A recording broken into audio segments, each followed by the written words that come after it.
నేను చాలా చోట్ల కొన్ని కుటుంబాలలోకి వెళ్తే ఆయన ఒక్కడు దేవుడు నమ్ముకొని ఉంటాడు, వాళ్ళ భార్య ఏమి తిరుపతమ్మని నమ్ముకొని ఉంటుంది.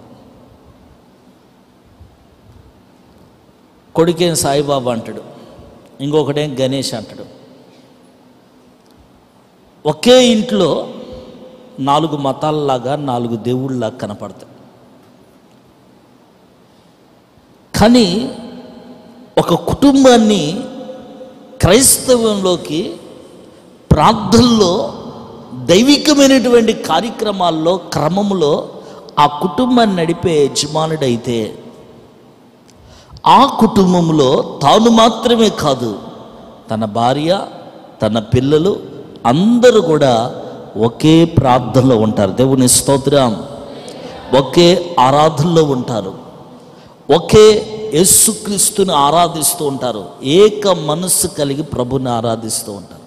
ఒక మనిషిలో ఆరోగ్యకరమైన రక్త కణాలు ఉండగా శరీరంలో సూక్ష్మ జీవులు శత్రువు లాంటివి జొరబడితే ఆ మనిషి ఎట్లా ఉంటాడంటే సంతోషంగా ఉండడు, ఓపికగా యాక్టివ్గా ఉండడు, నలతగా బలహీనంగా జ్వరం వచ్చినట్లుగా మంచాన్ని పడి ఉంటాడు. అలాగనే కుటుంబంలో కూడా అందరూ కూడా ప్రభు నమ్ముకొని ఆరాధించే వాళ్ళైతే ఆ కుటుంబం ఒక రకంగా ఉంటుంది. అలా కాకుండా ఒక పక్కన చీకటిగా ఒక పక్కగా వెలుగుగా ఉంటే ఆ కుటుంబాల్లో రకరకాల శోధనలు వస్తాయి. ఆమేన్. దేవుడు కూడా ఇష్టపడడు. యాకోబు కుటుంబంలో చూస్తే యాకోబు మామగారి ఇంటికి పోయినప్పుడు మామ ఎట్లా అంటాడో తెలుసండి, లెగిస్తే పూజలు చేస్తాడు, శకునం చూస్తాడు, చేతబడి చేసేవాడు ఇంట్లో పోయి అల్లుడు ఉన్నాడు. ఎవరు? యాకోబు. అక్కడికి పోయిన తర్వాత మనోడు పరిస్థితి ఏమైందంటే వాళ్ళ నాన్న ఒక్క అమ్మాయిని పెళ్లి చేసుకోరంటే 4 తాళి కట్టిండు మహానుభావుడు. ఆ ఇంట్లో కనపడ్డ వాళ్ళందరికీ తాళి కట్టాడు. అంతటితో ఉన్నాడా? అక్కడే స్థిరపడిపోయి మామతో మాట్లాడుకొని అక్కడే స్థిరపడిపోదాం అనుకున్నాడు. అయితే దేవుడు ఒకరోజు రాత్రి గద్దించాడు. ఏమని అరిచాడంటే, యాకోబు, ఇక్కడ నీకేం పని? నువ్వు ఎవరింట్లో ఉన్నావు? ఇక్కడ నీ ప్లేస్ కాదు. దేవుని స్తోత్రం. నువ్వు ఇక్కడి నుంచి లేచి నీ తండ్రి ఇంటికి వెళ్ళిపో. ఎందుకు వెళ్ళిపోమని చెబుతున్నంటే ఆ ఇంట్లో విగ్రహాలు ఉన్నాయి. ఆయన విగ్రహారాధన చేసే ఇంట్లో ఉండటం దేవునికి ఇష్టం లేదు. ఎందుకంటే ఇతనేం ప్రార్థన చేస్తున్నాడు, వాళ్ళ మామేం పొద్దున్న లేసి గంట మోగిస్తాడు, ఈయనేం ప్రార్థన నిలువు మోకాలు ఉంటాడు, ఆయనేమి మాల్లేస్తా ఉన్నాడు.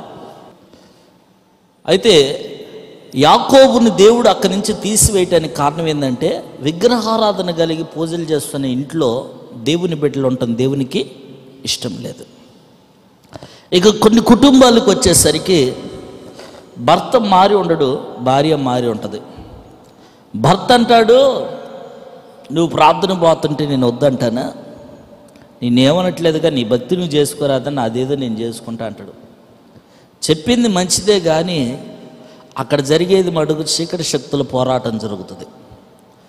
జనానికి వినటానికి అది 10 మందిలో చాలా మంచోడు కదమ్మా నీ భర్త అన్నట్టుగా ఉంటుంది ఆ మాట విన్నప్పుడు. కానీ లోపల జరిగే చీకటి సోదరులు వేరేగా ఉంటాయి. దేవునికి స్తోత్రం చెబుదాం. హల్లెలూయా. ఈరోజు ఈ పగటి కాలం ముందు దేవుని వాక్యం గుండా ప్రభు మనతో మాట్లాడుతున్న మాట ఏంటంటే, కుటుంబం మొత్తం కూడా ప్రార్థన పూర్వకంగా జీవిస్తున్న కుటుంబాల్లాగా ఉన్నాయా? యెహోషువ కుటుంబం వలె ప్రతి ఒక్కరు కూడా ఏక మనస్సు కలిగి ఏకాత్మ కలిగి అందరూ కూడా ఒక ప్రార్థన అనుభవంలో ఆశీర్వదించబడిన అనుభవంలో సాగిపోతున్నారా? ఈ రోజుల్లో చూస్తే క్రైస్తవులని పిలువబడుతున్నారు, ప్రార్థనకు వస్తున్నట్టే ఉంది, వాళ్ళకు పుట్టిన పిల్లలకి దేవుని పేర్లే ఉన్నాయి, రక్షణ పొంది భార్య భర్తలకు దేవుని పేర్లే ఉంటున్నాయి. కానీ తర్వాత చూస్తే ఆ కుటుంబంలో ఎన్ని దినాలు దేవుని సన్నిధికి పోతున్నా ఒక దైవికమైన ఆశీర్వాదం ఆ ఇంట్లో కనపడట్లేదు.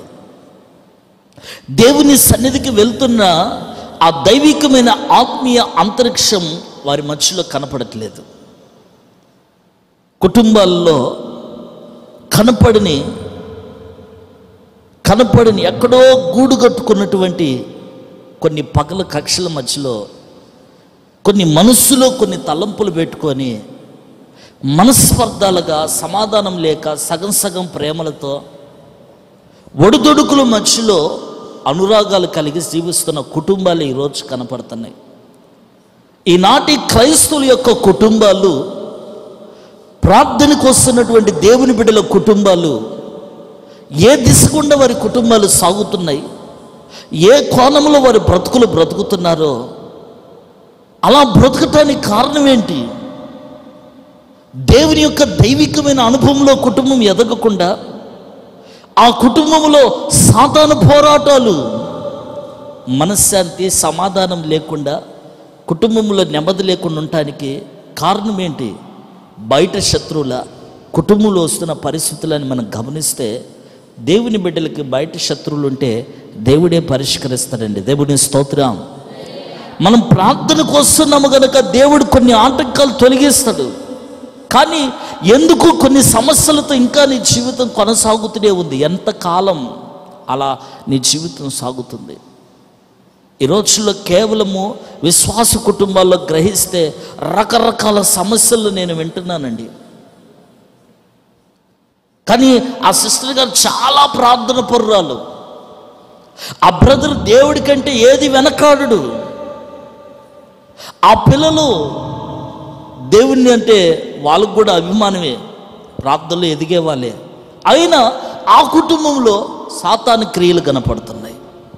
కారణం ఏందో చెప్పనా? బైబిల్లో ఒక కుటుంబాన్ని పరిచయం చేస్తానని వినండి.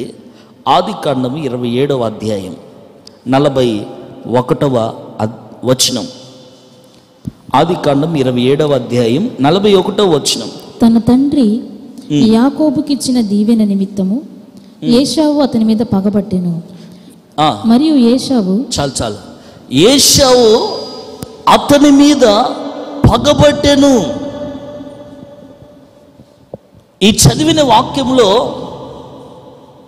ఇస్సాకుకి 2 కొడుకులు ఉన్నారు. ఇస్సాకు ఎవరయ్యా అంటే దేవుని వాగ్దానాల చేత జన్మించిన వాడు, వాగ్దానపూర్వకంగా ఆశీర్వదించబడినవాడు, వాగ్దానం భూమిని స్వతంత్రించుకుంటున్నటువంటి ఆ కుటుంబం అది. ఆ కుటుంబంలో ఉన్నటువంటి ఆ 2 కొడుకుల గురించి రాయబడ్డ మాట ఇది. పెద్ద ఆయన పేరు ఏశావు, చిన్న ఆయన పేరు యాకోబు. ఈ ఏశావు యాకోబు గురించి మనం చూస్తే, వారు పెండ్లి ఎడికి యుక్త వయసుకు వచ్చేసి పెద్దవాళ్ళు అయిన తర్వాత ఆ ఇల్లులాగా లేదు, కుటుంబం ఒక శ్మశానంలాగా తయారైంది. వారి గురించి మనం ఆలోచిస్తే, దేవుడు అంటాడు, నేను అబ్రహాము దేవుడును, ఇస్సాకు దేవుడును. పలుమార్లు తన భక్తులతో తను కనుపరుచుకునే సమయంలో ఏ విధంగా మాట్లాడిండు? నేను ఏ దేవుడిని అంటే అబ్రహాము ఇస్సాకు దేవుడును. అంటే చూడండి, ఇస్సాకు యొక్క టాలెంట్ దేవుళ్ళే ఎంత గొప్పగా ఉందో, ఇస్సాకు యొక్క రేంజ్, అతని స్థితి దేవుళ్ళే ఎంత గొప్పగా ఉందో, ఇస్సాకు యొక్క స్థాయి దేవుని దృష్టిలో ఎంత గొప్పగా ఉందో, ఆ స్థితిలో ఉన్న కుటుంబంలో జరుగుతున్న విషయాన్ని మనం వింటున్నాం. ఎందుకని అంత గొప్ప ప్రార్థన పరులైన కుటుంబంలో ఆ సమస్య వచ్చింది? అక్కడ రాసింది, ఏశావు పగబట్టి. ఎవరి మీద పగబట్టాడు? తన సొంత తమ్ముడి మీద పగబట్టి. అంటే ఇదిగో మా నాన్న రేపో మాపో చనిపోతాడు, ముసలోడైపోయాడు. మా నాన్న చనిపోయినప్పుడు బొంద తీసి బొందలో పెట్టడానికి మేమందరం సమాధి కార్యక్రమం చేస్తాము. మా నాన్న చచ్చిపోయిండని నా తమ్ముడు కూడా వస్తాడు. చచ్చిపోయినప్పుడు ఖచ్చితంగా వస్తాడు. వాడు రాగానే వాడిని కూడా చంపేసి ఒకటే రోజు 2 సమాధి చేస్తానని కక్షతో, మహాపగతో మాట్లాడుతున్నాడండి. చూడండి, పుట్టింది 2 కొడుకులు. 2 కొడుకులు దేవుని యొక్క వాగ్దాన పూర్వకంగా పుట్టినటువంటి వాళ్ళు. ఆ ఇల్లే ప్రార్థన ఇల్లు. అటువంటి కుటుంబంలో వీళ్ళకి పగలెందుకు వచ్చినాయి? అంత పగలెందుకు వచ్చిన కారణం ఎవరో తెలుసా అండి? కన్న తండ్రి. కారణం కన్న తండ్రి. ఆ కన్న తండ్రితో పాటు ఆయన చేసిన పని ఏంటయ్యా అంటే, దయచేసి సెల్ ఫోన్లు సైలెంట్లో పెట్టండి లేదా స్విచ్ ఆఫ్లో పెట్టండి. సెల్ ఫోన్ను సైలెంట్లో పెట్టండి లేదా స్విచ్ ఆఫ్ పెట్టండి. ఒకళ్ళు దాన్ని ఆఫ్ చేసుకోవటం ఆన్ చేసుకోవటం అని తెలియకపోతే అసలు సెల్ తీసుకురాగాకండి. దేవుని స్తోత్రం. హల్లెలూయా. ఒక ఇట్లానే సెల్ మోగుతుంది, వాకింగ్ జరుగుతూ ఉంది. పాప తల్లికి సెల్ ఆఫ్ చేయటం తెలియట్లా. ఆ సెల్ వచ్చినప్పుడు కట్ చేయటం కూడా తెలియట్లేదు. కనీసం ఆ సెల్ వచ్చినప్పుడు ఏం చేయాలో కూడా అర్థం కావట్లేదు. ఆడెవడో మరి తొందరడు కొట్టినోడు కొడుతూనే ఉండు ఫోన్ కాల్స్, ఏమేమి ఆఫ్ చేసుకోవటం తెలియట్లేదు. పాపం కంగారు పడిపోతుంది. అంటే సెల్ ఫోన్లు నొక్కటం రాని వాళ్ళకి కూడా సెల్ ఫోన్లు అయిపోయినాయి. అర్థమైంది మీకు చెప్పింది? మనకి సెల్ ఫోన్ మెయింటెనెన్స్ చేసే అనుభవం ఉంటేనే 10 మందిలో పోయినప్పుడు దాన్ని జాగ్రత్తగా వాడాలి. దేవుని స్తోత్రం. హల్లెలూయా, హల్లెలూయా. ఆ ఏశావు అంతగా పగబడతాని కారణం ఏంటంటే, ఆ పగ కన్న తండ్రిని బట్టి వచ్చింది. కన్న తండ్రి ఏం చేశాడంటే, కొడుకుని సీక్రెట్గా పిలిచి పెద్దోడిని, నానా నేను చచ్చిపోయే టైం వచ్చిందిరా, నాది నాకున్నటువంటి దేవుడిచ్చినటువంటి ఆ బ్లెస్సింగ్స్, ఆ పవర్, నా స్వాస్యం, ఒక మాటలో చెప్పాలంటే నా యావత్ నాకున్న కలిగిన అన్ని లాభదేవీలన్నీ కూడా, నేను దాచిపెట్టుకున్న అన్నీ కూడా నీకు ఇచ్చేస్తాను. కానీ నాకు మంచి రుచి కలిగినటువంటి ఒక వేటాడి వండి తీసుకొనిరా, నేను తిని అవన్నీ నీకు ఇచ్చేస్తాను. ఆ మాట చెప్పినప్పుడు అండి వాళ్ళ భార్య, ఏది ఆ ముసలోడు భార్య, ముసలమ్మ ఎక్కడుంది? పక్కనే తెరగొడ సాటుని వినదంట. సాటుని వినాల్సిన పని ఏమొచ్చింది? చాటుని విని ఏమేం చేసిందంటే చిన్న కొడుకుని పిలిచింది. ఇప్పుడు మీకు అర్థమైందా? ఒకే ఇంట్లో వైసీపీ పార్టీ ఉంది, టీడీపీ పార్టీ ఉంది.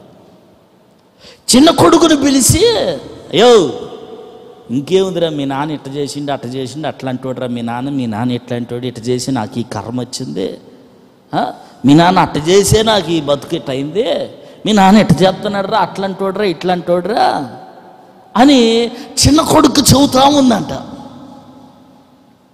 నేను కాబట్టి కాపురం చేస్తాను కానీ ఇంకోతే చేసేది కాదు.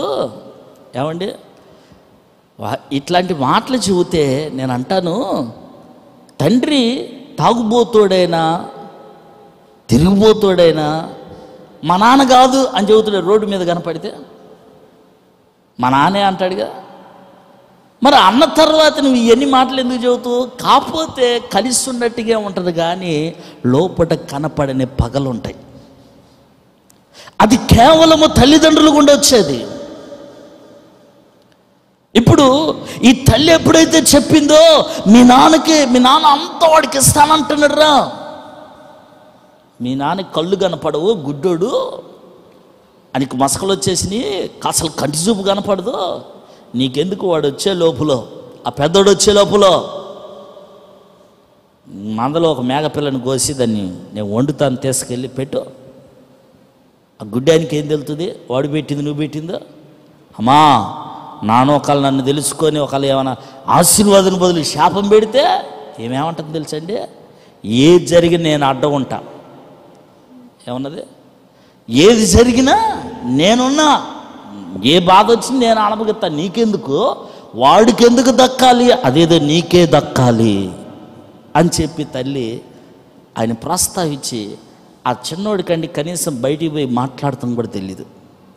కనీసం కోడిని కోస్తే రక్తం కూడా ఎలా వస్తుందో కూడా తెలీదు. కూరగాయలు కోయటం తప్ప కోడిని కోయటం తెలీదు.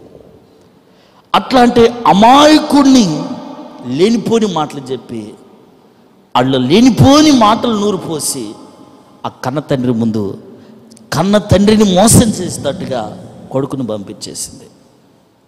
ఈ తండ్రి చూడపోతే మాంసం పిచ్చి.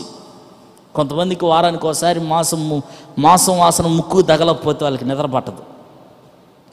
మాంసాపేక్ష కలిగిన వారని రాసింది బైబిల్లో. దేవుని స్తోత్రం.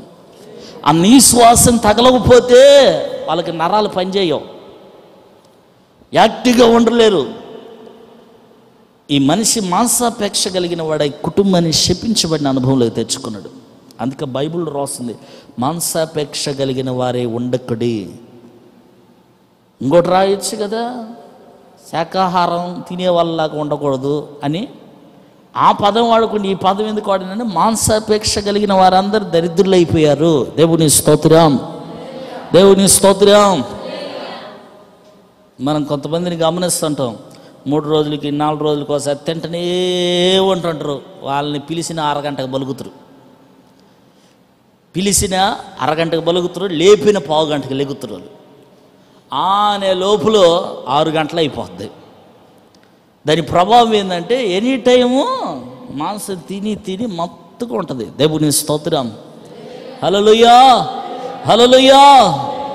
ఈ తండ్రి చెప్పిన మాట కొడుకు విని పెద్దోడిని వాడు వేట కోసం పోయిండు, వేటను తీసుకొని వస్తానికి. నేను అంటానండి, ఈ దరిద్ర పనులు ఏందంటావు? అసలు కట్టుకున్న భార్య ఉంది, కష్టమైన సుఖమైన నీతో నడిసే భార్య ఉంది, నీతో సగభాగం పంచుకున్నటువంటి సగముగా ఎంచబడినటువంటి శరీరముగా ఉన్నటువంటి నీ భార్య ఉంది.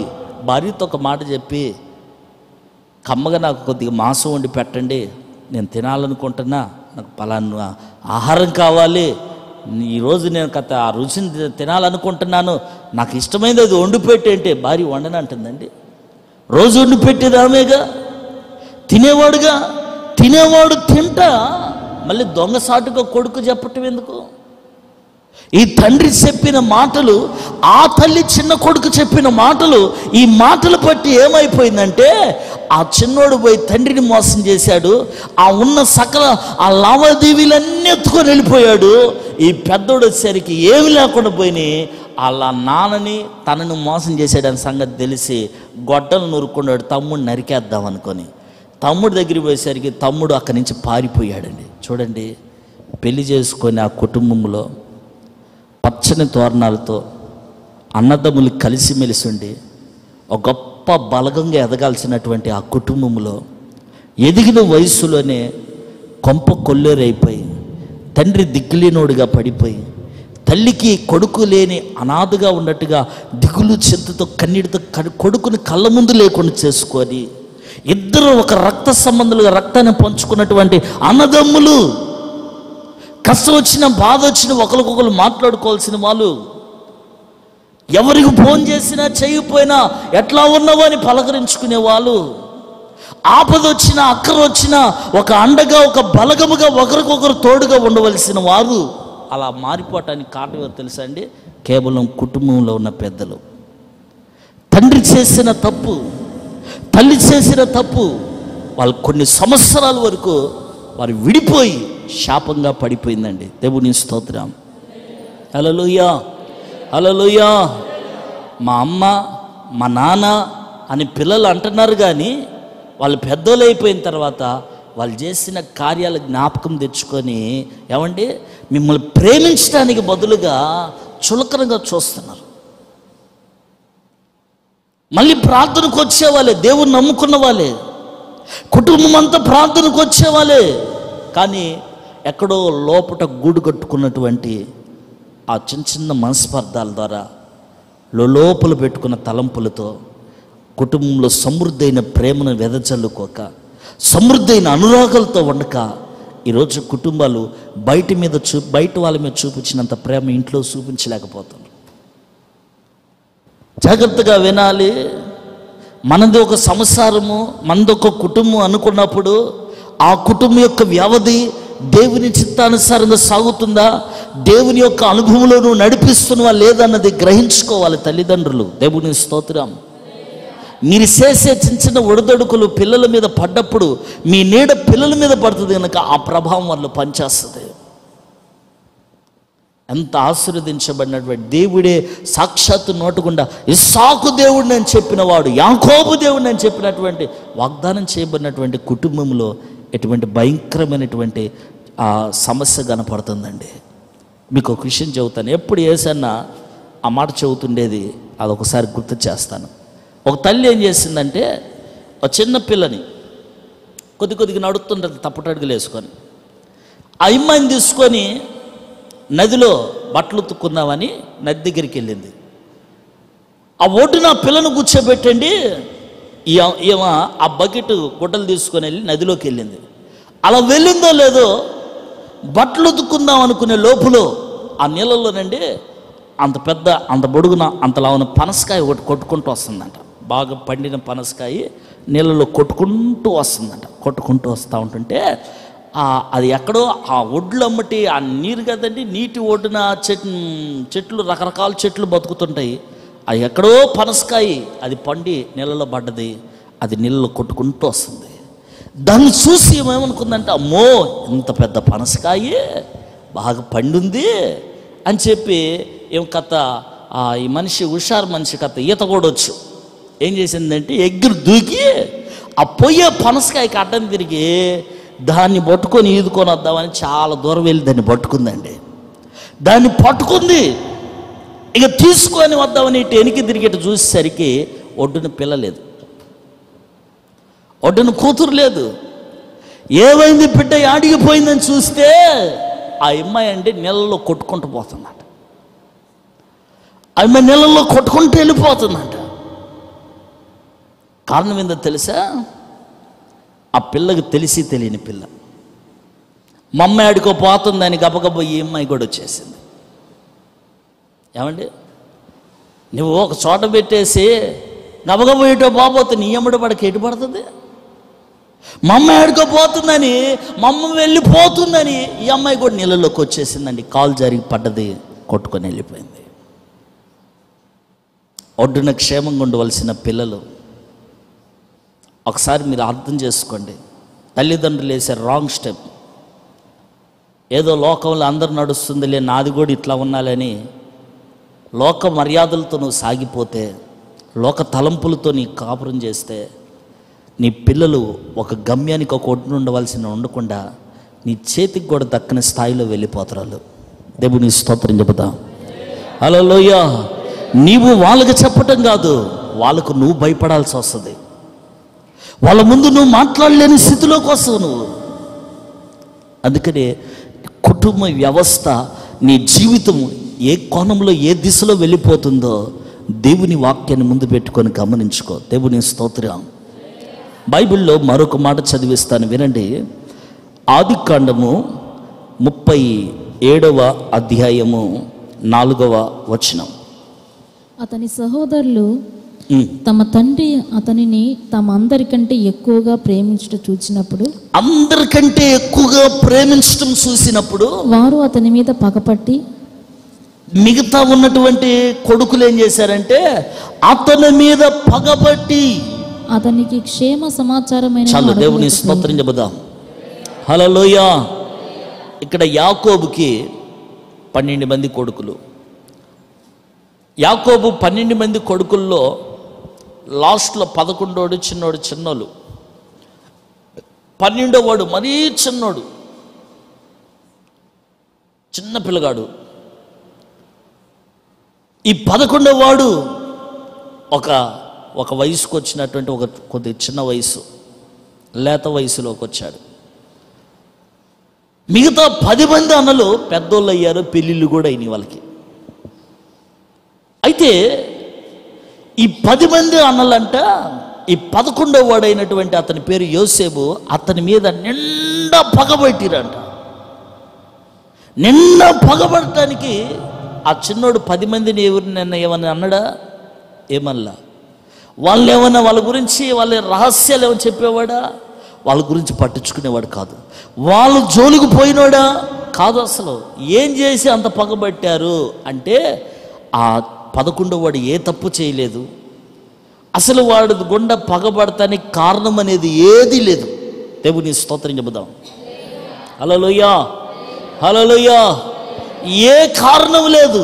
మరి ఎందుకు అంత నిండా పగబట్టారంటే ఈ తండ్రి ఉన్నాడే యాకోబు ఏం చేశాడు తెలుసా అండి? 10 మందికేమి 500 రూపాయల గొడ్లు కుట్టేస్తాడంటే వీడికి వచ్చేసరికి 2000 రూపాయల గొడ్లు కట్టేస్తాడు. ఎవరు? 11వ వాడికి 2000 రూపాయల గుడ్డలు కుట్టిస్తాడు, వాళ్ళందరికీ 500 రూపాయల గుడ్డలు కుట్టిస్తాడు.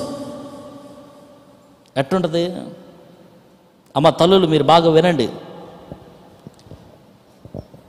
మీ ప్రేమలు, మీ అనురాగాలు, మమకారాలు రేపు క్రిస్మస్ అప్పుడు ఒకడికేవి రూపాయలు కొనిపెట్టి ఇంకొకడికేవి 3,000 రూపాయలు 2 జాతలు కొనుక్కోపోరా అని ఇచ్చినవనుకో, మిగతా వాడు ఏమంటాడు?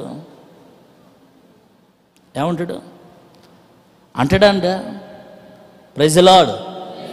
ఇప్పుడు జరిగింది కూడా అదే. నువ్వు అనుకుంటూ ఏమైందిరా, అన్నే కదరా, తమ్ముడే కదరా అని నీ ప్రేమను బట్టి నువ్వు చెబుతూ, కానీ ఆడట్లు ఎందుకు అనుకుంటాడు?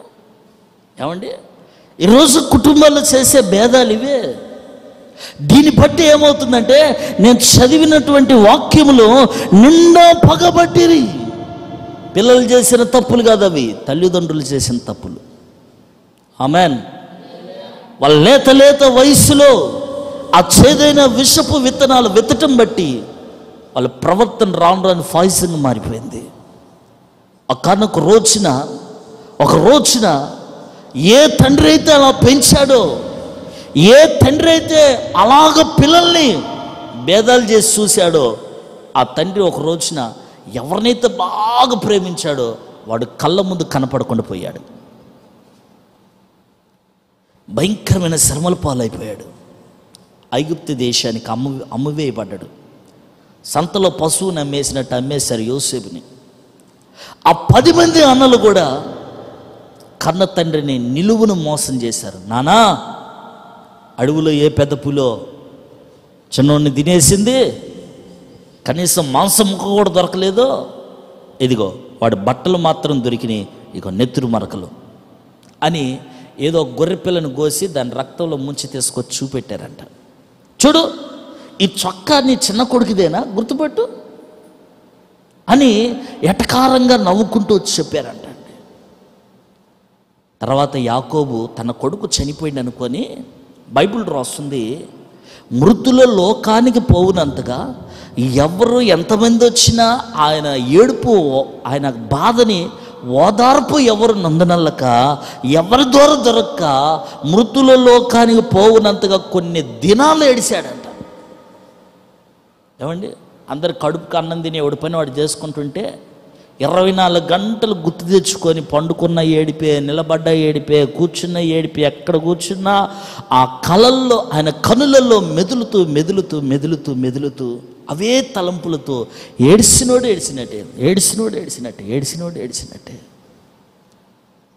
మళ్ళీ ఆ కుటుంబాలు ఏ కుటుంబాలు తెలుసండి? ఈరోజు కూడా దైవజనులు చెప్పుకునే చరిత్ర కలిగిన కుటుంబాలు అవి. దేవుని స్తోత్రం, హల్లెలూయా. అటువంటి కుటుంబాల్లోనే అటువంటి ప్రమాదకరమైన పరిస్థితులు సాతాను తీసుకొస్తానికి కారణం ఏంటంటే, వాళ్ళు విగ్రహారాధన చేసి కాదు, ఒక నరహత్య చేసి కాదు, కేవలం కుటుంబంలో వాళ్ళు చూపించే ప్రేమ అనురాగాల్లో ఉన్న పక్షపాతం. ఒక తల్లి ఇద్దరు చేతికి ఎదుకొచ్చిన ఆడపిల్లలు తప్ప మగపిల్లలు లేదు. పెద్దమ్మాయికి పెళ్లి చేసింది అంటే చిన్నమ్మాయి ఉరేసుకొని చచ్చిపోయింది. ఈ తల్లి మన మందిరానికి వచ్చింది, ధైర్యపరిచి పంపించామండి. కానీ ఈమె ఎంతగా ఏడుస్తుందంటే ఆ అమ్మాయే జ్ఞాపకం వస్తా ఏడుస్తూ ఉంది. ఆ పెద్దమ్మాయి పెళ్లి చేసి పంపించింది కదా దూరంగా, ఆ అల్లుడు వాళ్ళ దగ్గరే సెల్ ఉంటుంది, ఈమె దగ్గర సెల్ ఉండదు. అప్పుడు ఆ సెల్ ఫోన్ మీ అమ్మ అసలే మీ అమ్మాయిని పోగొట్టుకున్న బాధలో ఉంటుంది, అప్పుడప్పుడు ఆదరిస్తూ కొద్దిగా మాట్లాడుతుండు, ధైర్యపరుస్తుండు అని ఫోన్ చేసి ఇచ్చిండు. అల్లుడు అక్కడే ఉన్నాడు, ఫోన్ చేసి ఆ అమ్మాయికి ఇచ్చిండు. ఆ అమ్మాయి సెల్ ఫోన్ పట్టుకొని మాట్లాడుతూ, అమ్మా ఏడవగాకమ్మా, పోయిన అమ్మాయి తిరిగి రాదుగా, బాధపడగాకు, ఏడవగాకు అని బాధపడుతూ ఈ మాట చెబుతా ఆదరిస్తూ ఉంటుంటే, ఆ తల్లి విని విని విని విని విని అని ఒక పెద్ద బండబూతి ఇంత పెద్దది అన్నది, ఒక పెద్ద మాట అన్నది. ఆ మాట విన్న తర్వాత ఏమన్నా తెలుసండి, నువ్వు చచ్చిపోయినా పర్వాలేదు, నాకు ఆ అమ్మాయి బతికితే బాగుండు అన్నది. విన్నారండి?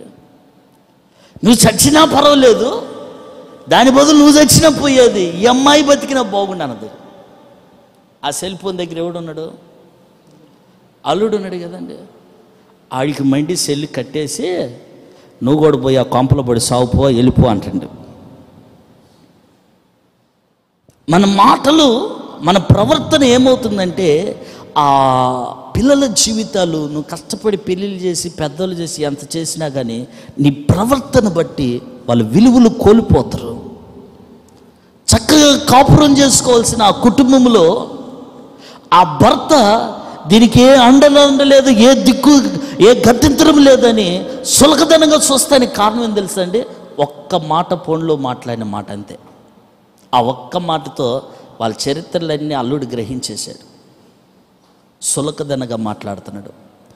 దయచేసి గ్రహించండి, నీకు ఎంత కోపం ఉన్నా, ఎంత ఆవేశం ఉన్నా, ఎంత ప్రేమ ఉన్నా, ఎంత అనురాగం ఉన్నా, అన్నిటికి ఒక లిమిట్ అనేది ఉండాలి. దేవుని స్తోత్రం చెబుదాం. చెప్పాలి, రెండు చేతుల పైకి అది గడి చెబుదాం. హల్లెలూయా. సమపాలుగా ప్రేమించు. చూడండి, కనేదేవి ఇద్దరు పిల్లల్ని, ప్రేమించేది ఒక కొడుకునా? కనేదేవి ఇద్దరు ఆడపిల్లల్ని, ప్రేమించేదే ఒక బిడ్డనా? కొంతమంది చూడండి, ఒక కూతురికి బాధ వచ్చిందంటే, ఒక కూతురికి కష్టం వచ్చిందంటే ఎంత దూరమైన వెళ్తారు, ఎన్ని రోజులైనా ఉంటారు, ఎంత ఖర్చు అయిన పెడతారు. ఒక కూతురికి బాగలేదంటే ఇంటికి వస్తే ఏం ఖర్చు అవుతుంది ఏమని ఆలోచిస్తారు. దాని ద్వారా ఏమవుతుంది తెలుసా? నువ్వు తండ్రిగా తల్లిగానే మిగిలి ఉంటావు, కానీ నువ్వు పంచుకోవాల్సిన ప్రేమ విషంగా మారిపోతుంది. నీ పిల్లల విలువను నువ్వు తీసేసుకున్న వ్యక్తిగా మారిపోతావు. వాళ్ళ విలువలు కోల్పోతాయి. ఆమేన్. చేతులు ఎత్తి గట్టి చెబుదాం. హల్లెలూయా, హల్లెలూయా. నీ పిల్లల్ని సమానంగా ప్రేమించు. నీ పిల్లల విషయంలో జ్ఞానంగా నడుచుకో. నీ పిల్లల ముందు మాట్లాడేటప్పుడు తెలివిగా మాట్లాడు, లేకపోతే వాళ్ళ భవిష్యత్తు పాడవుతుందండి, పాడవుతుంది నువ్వు మాట్లాడే మాటలు బట్టి. ఆమేన్. హల్లెలూయా. కొంతమంది అసలు నేను చూశాను కదా, చెబుతున్నాను, కొంతమంది ఒకరినే పొగుడుతూ ఉంటారు, ఒకరిని మటుకు అసలు వాడి పేరు కూడా ఎత్తరు. ఒక ఆమె గురించి ఒకటే పొగుడుతుంటారు, ఇంకొక ఆమె పేరే ఎత్తరు. వాళ్ళందరూ అక్కడే ఉంటారు. వాళ్ళకి ఎట్లా ఉంటుంది? ఎట్లా ఉంటుందండి? ఆమేన్. హల్లెలూయా. ఒకరోజు యేసన్న గారు ఈ జాన్వేసిలి పాస్టర్ గారిని, రమేష్ పాస్టర్ గారిని, ఇద్దరిని సింగపూర్ మీటింగ్లు పోతే ఎంట పెట్టుకొని వెళ్ళాడు. అక్కడ మీటింగ్లు అయిపోయినాయి. ఏమండి, మీటింగ్లు అయిపోయినాయి, రా సరే వెళ్ళిపోదాం, కానీ పోయేటప్పుడు మీరు ఏమైనా కొనుక్కుంటారా అని షాపింగ్ చేయడానికి ఒక షాప్ తీసుకుపోయినా. అది కుర్చీ వేసుకొని అటు కూర్చొని మీరు కొనుక్కోపోండి అని చెబితే ₹1,00,000 కోటు కొని పెడతాడేమో, లేకపోతే ₹1,00,000 వాచ్ కొని పెడతాడేమో అని వీళ్ళు అనుకున్నారు. కానీ వాళ్ళు అనుకున్నంత ఏం కాదండి, 2 సూట్ కేసులు కొనుక్కొచ్చుకుంటానండి. ఇంకేం చేస్తారండి, మూతులు ఇంత పొడుగు సాగి మెదలకుండా షాపులోకి పోయి ఆ సూట్ కేసులు కూడా సింగపూర్ సూట్ కేసులు కదా, తిరగేసి తిరగేసి తిరగేసి తిరగేసి గంట సేపు తిరిగి చూసి 2 సూట్ కేసులు చెరొకటి కొనుక్కొని ఏసన్న కాడికి వచ్చారు. ఇదంతా చూస్తూనే ఉన్నాడు. ఆడ కుర్చీ వేసుకొని కూర్చుండు. దగ్గరికి వచ్చిన తర్వాత ఒకటే ఎరుపులోనో ఒకటి నలుపులోనో ఉంది. 2 రంగులు ఏరుకున్నారు. ఈ 2 రంగులు సరే, ఈ సూట్ కేసు ఎవరిది అన్న? నాదే అన్న. ఈ సూట్ కేసు ఇది అన్న? నాదన్నా. ఏందిరా, ఇద్దరు ఒక కలర్ తీసుకోకుండా చెరొక రంగులు తీసుకున్నారు అన్న. మారిపోతాయి కదా, అడేదో 100 మంది ఉన్నట్టు వాళ్ళు పెద్ద ముదురులు కదా, పెద్ద పెద్ద తలకాయలు కదా, మారిపోతాయని వాళ్ళు ఇష్టపడి వాళ్ళకి నచ్చిన రంగులు కొనుక్కొచ్చుకున్నారు వాళ్ళు. అంటే ఆయన అన్నాడు, మారిపోవటానికి నువ్వు ఎక్కడికో పోయి సేవ చేస్తారో వాడు ఎక్కడో పోయి సేవ చేస్తావు, ఇద్దరు ఒక చోట ఏం చేయరుగా, ఎందుకు మారుతాయి? నోరు మూసుకొని పోయి ఆ సూట్ కేసులు అక్కడ పడేసి ఇద్దరు ఒకటే రంగు తెచ్చుకోండి అన్నాడు. దేవుని స్తోత్రం. ఇద్దరు ఒకే రేట్లో కొనుక్కొచ్చుకోండి. దేవుని స్తోత్రం. హల్లెలూయా. మరి జాన్వేసిలి అంటే వాళ్ళ అన్న కొడుకులే కదా, ఏమండి? మరి మా బాబాయ్ మంచిగా నాకు చూస్తలే అనుకొని ఆయనకి అత రేటుకి వెళ్ళి తెచ్చుకుని, పాప ఈయన ఇంకొక రేటుకి వెళ్ళి తెచ్చుకుని ఆయన ఏం చేశాడు? సమపాలుగా చేసేసాడు. దేవుని స్తోత్రం. 2 చేతులు పైకి గడి చూద్దాం. హల్లెలూయా. దేవుని సేవలోనైనా కుటుంబ వ్యవస్థలో అయినా అటువంటి ఆ ఆత్మీయమైనటువంటి అనుభవము ప్రతి ఒక్కరిలో కూడా ఆ ప్రేమ, అనురాగం, సమానత్వం అనేది ఆత్మ సంబంధులకు తగినది. దేవుని స్తోత్రం. హల్లెలూయా. 2 చేతులు పైకి గట్టి చూద్దాం. హల్లెలూయా. విను ఒక మాట. దావీదు చనిపోయే ముందు కొడుకుకి ఎలాంటి మాటలు చెప్పాడు తెలుసండి? బైబిల్ గ్రంథంలో రాస్తుంది, 1 రాజుల గ్రంథం 2వ అధ్యాయం 1వ వచనం. 1 రాజుల గ్రంథం 2వ అధ్యాయం 1వ వచనం. దావీదునకు మరణకాలం సమీపింపగా, మరణకాలము దావీదుకు సమీపించగా, అతడు తన కుమారుడైన సొలొమోనునకు ఇలాగూ ఆజ్ఞ ఇచ్చెను. తన కుమారుడైన సొలొమోనుకు ఇలాగన ఆజ్ఞాపించును. లోకులందరూ పోవలసిన మార్గమున నేను పోవచ్చున్నాను. లోకులందరూ పోవలసిన మార్గం నేను కూడా పోవలసి వచ్చింది. కాబట్టి నీవు ధైర్యము తెచ్చుకొని ఉండు. దేవుని స్తోత్రం. హల్లెలూయా. చూడండి, ఒక తండ్రి ఒక కొడుక్కి చెప్పుకునే మాటలు చూడండి. ఒక తండ్రి ఒక కొడుకు చెప్పుకోవాల్సిన మాటలు. కానీ ఈ రోజుల్లో ఎట్లా తెలుసా? చచ్చే ముందు అయ్యో పిల్లకి బంగారం పట్టీలు, జోడులు మొత్తం కూడా సీక్రెట్కి పిల్లకి సప్లై చేస్తుంది. అర్థమైందండి? చిన్న అల్లుడి మీద అభిమానం ఎక్కువ ఉందనుకో, ఈ పెద్దలుళ్ళందరికీ ఏం పెట్టదు. ఆ చిన్న అల్లుడికి ఊరికి తెలియకుండా సీక్రెట్గా డైరెక్ట్ పోయి ఇస్తే కంట్లో పడతాం కదా, బ్యాంక్ కాడికి పోయి పలానోడి అకౌంట్ మీద ఎట్ట పడుతున్నాయి ఎవడికి తెలీదు. తెలిసిద్దండి పొరపాటును కూడా. అత్తలకున్న తెలివితేటలు మామూలుగా లేవు. ఈ రోజుల్లో అత్తలకున్న తెలివితేటలు మామూలుగా ఉండట్లా. ఫస్ట్లో తాళం చేయి వాళ్ళకి అప్పగిస్తారు. రాను 10 సంవత్సరాలు గడిచిన తర్వాత ఏమైనా ఈ డబ్బులని అడగటానికి దమ్ముందండి? ఆ స్థితి కూడా ఉండదు. అడిగే హక్కు కూడా లేకుండా పోయింది వాళ్ళకి. అదేదో ఫస్ట్లోనే ఉండాలి. స్టేజ్ దాటేసిన తర్వాత నువ్వేంది అడిగేది? నువ్వు లెక్కలు అడిగినా లెక్కలు తేలవక్కడ.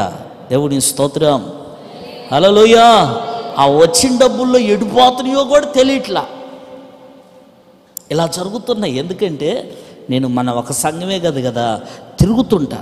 16 ఏండ్లలో ఈ సేవకు వచ్చాను. ఇప్పుడు 30 ఏండ్లు, 31 సంవత్సరం. ఈ వయసు దాకా కూడా ఎంతమందినో చూశాను. భర్త డబ్బులే తీసి భర్తకే వడ్డీలు ఇచ్చిన తల్లులు కూడా చూశా. ఆమెన్. హల్లెలూయా. ఈ తండ్రి దావీదు అవి ఇవి అని చెప్పకుండా పిలిచి కన్న కొడుకు ఏమని చదువుతుందంటే, అన్నా సొలొమోన్ రా అని చెప్పి మంచం మీద దగ్గర కూర్చోబెట్టుకొని, నువ్వు బాధపడుతున్నావా? మా నాన్న చనిపోతే నాది చిన్న వయసు, ఇంత గొప్ప రాజ్యంలో రాజకోటలో రాజకుట్రలు ఎన్ని ఉంటాయో, ఇందులో నేను ఎలా బతకగలుగుతున్నా, మా నాన్న లేకపోతే నేను ఎట్లా ఉండగలుగుతున్నా అని భయపడుతున్నావా? భయపడగాకు. నేను చెబుతా విను. నేను లోకులందరూ పోయే మార్గాన్ని నేను పోయే టైం వచ్చింది.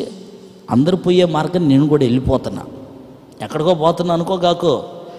అందరూ లోకుల్లో ఈ లోకానికి వచ్చిన వాళ్ళందరూ ఏ దారి గుండా వచ్చి ఈ లోకానికి వచ్చారో మళ్ళీ తిరిగి అదే దారి గుండా వెళ్తున్నా. కాకపోతే నీకంటే ముందు ఈ లోకానికి వచ్చినాను, నీకంటే ముందు నేను మళ్ళీ పై లోకానికి వెళ్ళిపోతున్నా.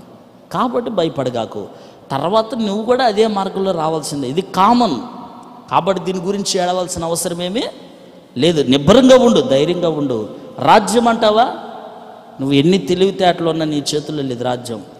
బైబిల్లో ఉన్న సత్యాన్ని, ధర్మశాస్త్రాన్ని, న్యాయ విధుల్ని యథార్థంగా గైకొను, నీ సింహాసనాన్ని ఎవ్వడు తీసుకోలేడు అన్నాడు. దేవుని స్తోత్రం. హల్లెలూయా. బతుకు తెరువు నేర్పాడు కానీ కపటంగా బ్రతకటము, దొంగ రూట్లో బ్రతకటము, మోసం చేసి బ్రతకటము, ఈ రీతిగా ఆ రీతిగా చేసేయమని చెప్పటం ఏం లేదండి. మనుషుల ప్రమేయం లేకుండా దేవుని ఆశీర్వాదంతో ఎలా బ్రతకాలో చెప్పాడు, ధైర్యంగా ఎట్లా ఉండాలో చెప్పాడు. కన్న తండ్రి చెప్పిన మాటలు. ఆమెన్. దేవుని స్తోత్రం. కుటుంబంలో ఉన్న తల్లిదండ్రులే దారి తప్పిపోతే పిల్లల పరిస్థితి ఘోరంగా ఉంటుంది. ఒకానొక దినాన, అంటే చెన్నైలో జరిగిన సంఘటన అది, మద్రాసులో ఏం జరిగిందో తెలుసండి? భర్త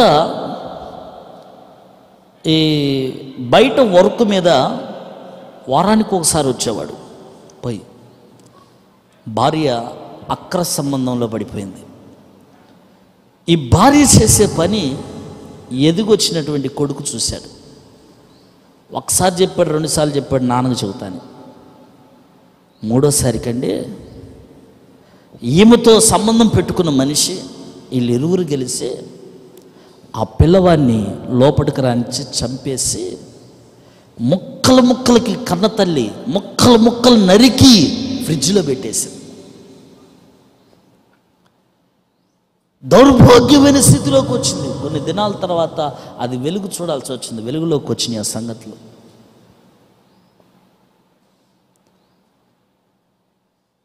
ఒక భర్త భార్యకి తెలియకుండా వేరే మనిషితో సంబంధం పెట్టుకున్నాడు. ఎందుకు పెట్టుకున్నాడంటే ఆమె పెద్ద అందగత్తే అని కాదు, ఆమె దగ్గర డబ్బులు ఉన్నాయి, ఆమెకుండా సంపాదన, ఇటు జల్సాగా తిరగటానికి పని బాట లేకుండా. ఆమె కొన్నాళ్ళ దాకా వాడిని కోడిని మేపినట్టు మేపింది. కొన్ని రోజుల తర్వాత వీడేం చేశాడు తెలుసా అండి? కొద్దిగా తేడాగా మాట్లాడుతున్నాడు. కొంచెం తేడాగా మాట్లాడి వీడంటాడు, ఇంకొక ఆమెను చేసుకుంటాను, నువ్వు లేకపోతే ఇంకొకరు చేసుకుంటా, అది ఇది అని పెద్ద పెద్ద మాటలు మాట్లాడు. తర్వాత ఈమెకి మరి ఏదో తేడా వచ్చింది. మొత్తానికి మర్యాదకి ఇంట్లో ఒక రోజు రానిచ్చేసింది. నెత్తిన రోకల బండ ఏదో తీసుకొని వేసింది, గట్టిగా రాడ్ తీసుకొని కొట్టింది, పడిపోయాడండి. అది డైరెక్ట్ న్యూస్లోకి వచ్చిన వార్తలు అవి. వాణ్ణి ఏం చేసిందంటే అండి, నరికి నరికి నరికి నరికి నరికి కొంత మోసాన్ని తగలబెట్టేసింది, కొంత కూర వండుకుంది. కూర వండుకుంది. వాళ్ళ అన్నదమ్ములకు వాళ్ళకి డౌట్ వచ్చి, ఏమండి వెతుక్కుంటూ వెతుక్కుంటూ పోలీస్ కేసు పెట్టి అవి ఇవి వెతికి 1-2 సార్లు వెతికితే ఈ పుర్ర యొక్క మాడు చెప్ప, ఇంత చెప్ప దొరికిందంట. ఆ చెప్పును బట్టి కనుక్కున్నారు అంతే.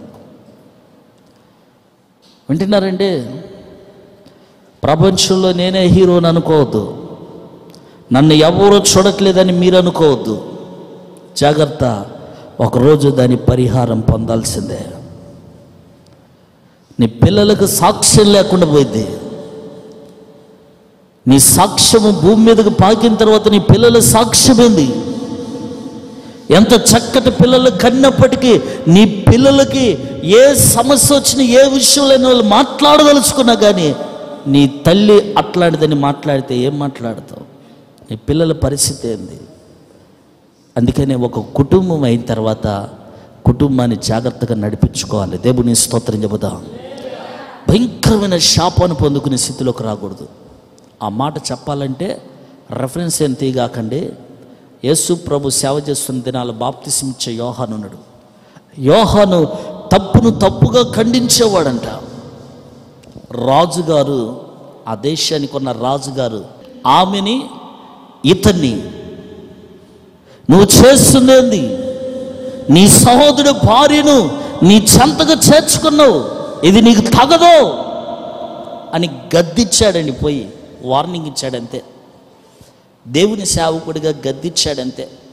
ఆ మాటకి ఏమండి, ఈ హెరోదు రాజుకి చంపాలన్న కోపం వచ్చింది, కానీ ఆయన ప్రవక్తని నోరు మూసుకొని ఉన్నాడు. కానీ ఈ ఆడ మామూలం కాదు, కత్తులు, ఏమండి తాస్మాం పగబెట్టుకుంది లోపట. పగబెట్టుకొని ఆ సమయం కొరకు వేచి చూసి ఏం చేసింది తెలుసండి? మరి కన్న కూతురికి, ఏది ఆమె కూతురు, యవనస్తురాలుగా ఎదిగొచ్చిన కూతురు, మీరు అర్థం చేసుకోండి, ఇంచుమించు ఆమెకు అటు ఇటు 40 ఏండ్లు ఉంటాయి తల్లికి. ఈ అమ్మాయికి ఒక 20 ఏండ్లు ఉంటాయి. సిగ్గు శరం లేని పనులు ఇవి. ఆ అమ్మాయిని ఏం చేసిందంటే, అమ్మాయి ఈరోజు మీ బాబాయ్ పుట్టినరోజు, డ్యాన్స్ అయ్యి నాట్యమాడు, ఏమండి, ఎన్ని నాట్యాలు ఉన్నాయి అన్ని నాట్యాలు వేసి అరర గుడ్డలు వేసుకొని అందరిని పరవశింపచేయి అని చెప్పి తల్లి ప్రోత్సహించి డ్యాన్స్ వేయించి అంత నాట్యం ఆడి డ్యాన్స్ వేసిందండి. ఆ సందర్భం ఏంటంటే రాజు యొక్క పుట్టినరోజు అది. అందరూ కూర్చొని ఉన్నారు సింహాసనాల మీద, గొప్ప గొప్ప వాళ్ళందరూ కూర్చొని ఉన్నారు, సభ జనాలందరూ ఉన్నారు. రాజు సింహాసనం మీద ఉంటే ఈమె డ్యాన్స్ వేసింది. ఆ డ్యాన్స్ చూసి రాజు ముగ్ధుడైపోయి, అమ్మా ఎంత అద్భుతంగా చేశావో, మమ్మల్ని ఆనందింపజేశావు, కాబట్టి నువ్వు ఏది కోరుకున్నా ఇప్పుడు నీకు బహుమానంగా నేను ఇవ్వబోతున్నాను. ఏం కోరుకో, సకల రాజ్యం కావాలా, సకల బంగారం కావాలా, వైడూర్యాలు కావాలా, లేకపోతే నీకేం కావాలో చెప్పు అని అడిగితే ఆమె అన్నదంట, ఒకటే మాట అన్నదంట, అయ్యా నేను వెంటనే చదువుతానని చెప్పేసి వాళ్ళ మమ్మీ దగ్గరికి వచ్చింది. వాళ్ళ అమ్మని వచ్చి అడిగింది, మమ్మీ మరి రాజు కోరుకోమంటండి, ఏం కోరుకోమంటావు అని అడిగింది. ఈ తాసు బాగుంది కదా, ఏమండి పౌడు పని చేసేమా తాసు బాగుంది కదా, ఎప్పుటాంచో కడుపులో పెట్టుకొని ఉంది కదా. ఏమేం చెప్పింది తెలుసా, నువ్వేం కోరుకోవద్దమ్మాయి, సాక్షాత్ నన్ను ఒక రోజు తిట్టిండ పలానా పాస్టర్ గారు, ఆ తలకాయ వరకు నరికి పల్లెంలో అయ్యమను. రాజు పుట్టినరోజు ఏంది, బహుమానం తలకాయ నరికి ఇవ్వటం ఏంటి? ఏమండి బహుమానం ఏంటిదంట, పల్లెంలో తలకాయ పెట్టుకొని తీసుకొని రావాలంట. కొరుకోపో అన్నది. ఎంబై రాజుతో అన్నది, రాజా బాప్తిసమిచ్చే యోహాను తల నరికి పల్లెంలో పెట్టి నా చేతికి ఇమ్మన్నదంట. రాజు లేచి నిలబడ్డాడంతే. తాగిన వాళ్ళ నిస్సంత దిగిపోయింది. ఎటువంటి బహుమానం అండి, ఆ అమ్మాయి వయసు ఎంత, ఆ స్థితికి రావటానికి కారణం ఏంది? అంతకంటే పెద్ద వయసు వచ్చినటువంటి తల్లి 10 మందిలో మాట ఇచ్చినాను, మాట వెనక్కి తీసుకోకూడదని రాజు దైవజనుడి తలకాయ నరికిచ్చి పల్లెంలో వేస్తే, ఏమండి భయంకరమైన శాపం ఆ కుటుంబం మీదకి వచ్చేసింది. జాగ్రత్త, మనం ఎంత ఆశీర్వాదకరంగా ఎదగాలనుకుంటున్నామో అశ్రద్ధ ఎప్పుడైనా మన జీవితాల్లో చోటు చేసుకుంటే ఎప్పుడు కూడా క్షమాపణ దొరకని స్థితిలోకి మనం వెళ్ళిపోతాం. దేవుని స్తోత్రం. 2 చేతులు పైకి ఎత్తి గట్టి చదువుదాం, హుషారుగా చెప్పాలి, హల్లెలూయా. మనం దేవుని పేర్లు పెట్టుకోవటం గొప్ప కాదు, చేతిలో బైబిల్ పట్టుకోవటం గొప్ప కాదు, బాప్తిసం తీసుకోవటం గొప్ప కాదు, నువ్వు ప్రార్థనకు వెళ్తున్నావని 10 మందిలో పిలువబడటం గొప్ప కాదు. నీ కుటుంబము యెహోషువ కుటుంబం వలె నడిపించబడాలి. దేవుని స్తోత్రం. నీ కుటుంబం యొక్క ఆత్మీయ అనుభవం కలిగి, ఆత్మ అనుబంధం కలిగి జీవించాలి. నేను ముగిస్తూ ఒక మాట అంటున్నానండి. బైబిల్లో కొత్త నిబంధన పత్రికల్లో కొర్నేలు కుటుంబం గురించి రాస్తుంది. కొర్నేలు కుటుంబం అంటే వాళ్ళ ఇంటి వారందరూ, పాత నిబంధనలోనే యెహోషువ కుటుంబం కనపడుతుంది, కొత్త నిబంధనలో కొర్నేలు కుటుంబం కనపడుతుంది. తాను తన ఇంటి వారందరూ కూడా ప్రభువుని నమ్ముకొని వాళ్ళ ఇంట ప్రార్థన కూటం పెట్టుకొని వాళ్ళ బంధువులు కూడా పిలిపించుకున్నాడు. దేవుని స్తోత్రం. హల్లెలూయా, హల్లెలూయా. ఈ సందర్భంలో పేతురయ్య గారిని పిలిపించుకుంటాడు, లేకపోతే వేరే సేవకులు పిలిపించుకుంటాడు. ప్రార్థన కోడికలు ఎప్పుడు జరిగినా సరే, ఒకవేళ భర్తకున్న మారు మనసు భార్యకి లేదనుకో, కొర్నేలుకున్న మారు మనసు భార్యకి లేదనుకో, ఏమంటో తెలుసా, నువ్వు ప్రార్థన దేవుడు అంటే గుడికి పో, పాషగాని పిలుతూ, పాషగారు అమ్మట 4 అత్తరు, ఆయన అమ్మట మళ్ళీ ఇంకొకరు, మొత్తం 5-6 ఇంతమంది మందం తీసుకొచ్చేస్తా, 10 గుకులు ఎవడు వండి పెడతా, నువ్వు చేసుకో, నాకు తెలీదు. అదేందమ్మంట, నేను వెళ్ళిపోతా అవసరమైతే, నువ్వు చేసుకో. ఏమండి అట్లా అడ్డం తిరిగితే ప్రార్థన జరుగుతుందా ఇంట్లో? దైవజనుల యొక్క ఆశీర్వాదాలు పొందుకుంటారా? ఆ భర్త పరిస్థితి ఏంటి? ఎటువంటి స్థితిలోకి పోతుంది ఆ కుటుంబం? సరైనటువంటి మారు మనసు లేని మనుషులుంటే, సరైనటువంటి ఏక మనస్తత్వం కలిగినటువంటి భార్య కాకపోతే కొన్ని సందర్భాల్లో అయిన వాళ్ళు వచ్చినప్పుడు కూడా అంతే ప్రవర్తిస్తారు. భర్త విలువను కోల్పోయిన తర్వాత నువ్వు 10 మందిలో పోయినా నీకేం విలువ ఉంది? ఆయన విలువ పోతే ఒకటి, నీ విలువ పోతే ఒకట. కాపాడుకో. దేవుని స్తోత్రం. హల్లెలూయా, హల్లెలూయా. కానీ కొన్నేళ్ళ భార్య అట్లాంటిది కాదు. ఎంతమంది వచ్చిన సరే తన భర్త, అమ్మా వీళ్ళందరికీ భోజనాలు చేయండి, భోజనాలు చేస్తారు. వీళ్ళందరికీ సాపలేసి ఆ డ్రమ్ములు పెట్టి ప్రార్థనకి అన్నీ రెడీ చేసి పోయి 4 ఇల్లులు పోయి మన బంధువులందరికీ చెప్పి పిలుచుకొని రాపో అంటే పిలుచుకొని వచ్చేది. ఆ తల్లి కూడా ఉపవాసం ఉండి ప్రార్థనలో కూర్చునేది. సనగటం, గొనగటం, మాకెందుకు, ఎవరికి లేని బాధలు అని ఇట్లాంటి ఫిర్యాదులు చేయటం, భర్తని ఇసికించటం. ఏమండి, కొంతమంది చేతని మధ్యలోనే వాళ్ళు నచ్చలేదనుకో మధ్యలోనే వెళ్ళిపోతారు వాళ్ళు. అర్థమవుతుందా? భార్య అంటే భర్తకి, వింటున్నారండి, భార్య భర్తకి విశ్రాంతిని ఇవ్వాలని ఉంది బైబిల్లో వాక్యం. దేవుని స్తోత్రం. అంతేగాని దీన్ని బట్టి ఇదిగో ఇట్లా పట్టుకొని ఉండే స్థితి తెచ్చుకోవద్దు. భర్త ఇట్లా పట్టుకొని ఇట్లా ఉండే స్థితి తెచ్చుకోవద్దు. అది నీకు శాపం, మంచిది కాదు. ఒక రోజున ముసలితనైనా ఆ కర్మ అనుభవించాల్సి వస్తుంది.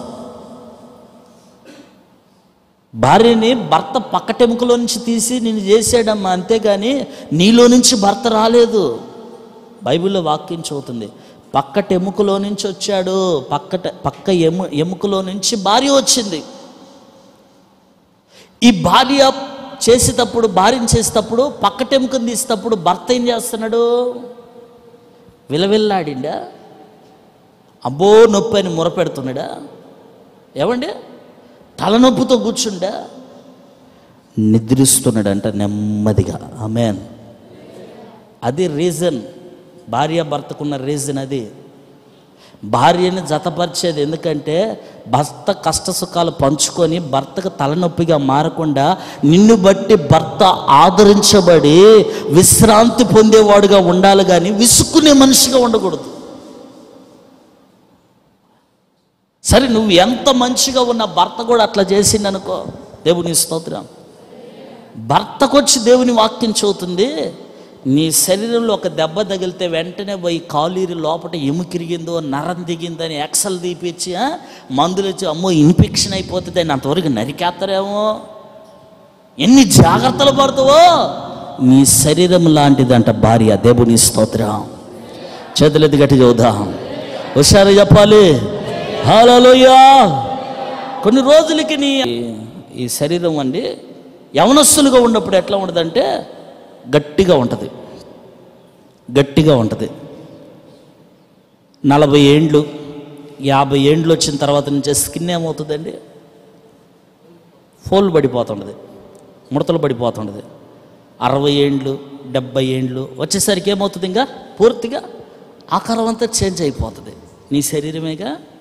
నాకేంది ముడతలు వచ్చినాయి, నాకేంది తెల్ల జుట్టు వచ్చింది, నాకేంటి తెల్ల మీసాలు వచ్చినాయి, నాకేంటి ఇదంతా శరీరం అంతా ఏంది ఆకారం మారిపోయింది, చిచే ఈ శరీరం నాకు వద్దని స్కిన్ అంతా తీసేస్తామండి. కొంతమందికి అండి భార్యలకి 30-40 ఏళ్ళు రాగానే పాపం ఏం చేస్తామండి, వాళ్ళ జీన్స్ అట్లాంటిది, తెల్లెంటికలు రావచ్చు. ఏమండి, ముసలోళ్ళలాగా కనపడవచ్చు, వయసులో బాగానే కనపడదు, కొన్ని పిల్లలు కన్న తర్వాత ముసలాంలాగా కనపడవచ్చు. ఇదేం బాగుంది ముసలిలాగా ఉంటే. ఈ కూర బాగాలేదని పక్కింటి కూర కోసం పోయినవు అనుకో. ఆమేన్. చేతులు ఎత్తి గట్టిగా చెబుదాం, హల్లెలూయా. నీ స్కిన్ శరీరం అని దేవుని వాక్యం చెబుతుంది. శరీరం, నీ శరీరాన్ని నువ్వు తీసేసుకుంటావా? ఎవడైనా తనకు తెలుసుకుంటే తన ఒంటిని కాల్చుకుంటాడా? పొరపాటును కూడా భార్యని ఎప్పుడూ ఎడబాపు చేయకూడదు. దేవుని స్తోత్రం. నీ శరీరాన్ని ఎట్లా ప్రేమిస్తావో అలాగని నీ భార్యని ప్రేమించాలి. అలాగని నీ బిడ్డల పట్ల కూడా నీ ప్రవర్తన ఉండాలి. ఆమేన్. హల్లెలూయా. కొత్తగా పెళ్ళి అవుతున్న వాళ్ళు ఈ మధ్య వాళ్ళకి తెలిసి తెలియని వయసులో పెళ్ళిళ్ళు చేయటం, తిక్కల పనులు చేస్తారు, తర్వాత అంతదానికి ఇంతదానికి గొడవ, చిన్న చిన్న గొడవలకే ఏమంటే వీడు బెయ్యని ఒకటి జరిచిందంట, ఆమె పొలాల చీపురు తీసుకుని కొట్టిందంట. ఈ పెద్దవాళ్ళందరూ వచ్చేసరికి పొలాల చీపురులో ఉన్న పొలాలనే తలలో చొక్కాలు అంత ఇరకపోయి ఉన్నాయి. ఎంతగా వీడు కొట్టింది తెలియట్లేదు, ఆమె కొట్టింది తెలియట్లా. దేవుని స్తోత్రం, హల్లెలూయా. సరే దానికి గది వేరే, అరిసరి ఇది పద్ధతి కాదు, దాని ఇంకా అట్లా ఉండరు కదా. పక్కన ఏయ్ ఆ పిల్ల నీకు తగ్గిందే కాదురా, తీసి అవతల పడే ఇంకో పిల్లని చేసుకుంది కానీ అని ఎప్పుడో అనుకున్నారా. ఆ పిల్లని అనవసరంగా చేసుకునే, అది కాపురం చేసేది కాదని మేము ఎప్పుడో అనుకున్నాం. ఎప్పుడు అంటాడు వీడు, ఇట్టాటప్పుడు వచ్చి అంటాడు, ఫస్ట్లో అనడే ఇట్టాటప్పుడు వచ్చి అని ఈ మాట చెబుతాడు. దేవుని స్తోత్రం. వీడు నారదాసు లాంటి వాడు, సంసారాలు కట్టేవాడు కాదు, ఏం చేసేవాడు, కూల్చేవాడు. నేను అంటాను 1,00,000 కంటే ఎక్కువ ఉందండి పల్సర్ బండి, మంచి బండి కొంటే. లేకపోతే యూనికార్న్ బండి కొను 1,30,000 దాకే ఉండటుంది. అంత ఖరీదు పెట్టి మంచి కొత్త బండి వేసుకొని హైవే మీద వెళ్తా ఉన్న టాప్ అని పంచర్ పడింది.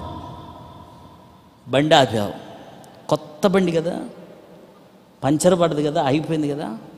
పక్క కర్ర ఒకటి తీసుకొచ్చి పంచర్ ఎందుకు పెట్టినవే అని కొడతావా? ఏమండి, నువ్వు నాకు కొద్దైన కాలుతో ఒక తనుదాన్ని వెళ్ళిపోతావా? 1,30,000కే నువ్వు ఉంటుందని నెట్టుకొని వెళ్ళిపోతావే. నీ జీవితం పొద్దుకుని నడిపించే భార్యని నెట్టుకొని పోవా? Praise the lord. వాడి మాటలేని సంసారం ఎందుకు పాడు చేసుకోవటం? బైబిల్ మాటలేను, బాగుపడిపోతాం. దేవుని స్తోత్రం. 2 చేతులు పైకి ఎత్తుగడి చెబుదాం, హుషారు చెబుదాం. మన కుటుంబాలు ప్రార్థన కుటుంబాలుగా దేవుడు నిలబెట్టునుగాక. మన కుటుంబంలో దైవికమైన ఆత్మీయ అంతరిక్షం ఆవరించునుగాక. దైవికమైన అనుభవాలు మన బిడ్డల్లో దేవుడు కలగ చేయునుగాక. భార్య భర్తల మధ్యలో సాతాను క్రియలు తొలగించబడునుగాక.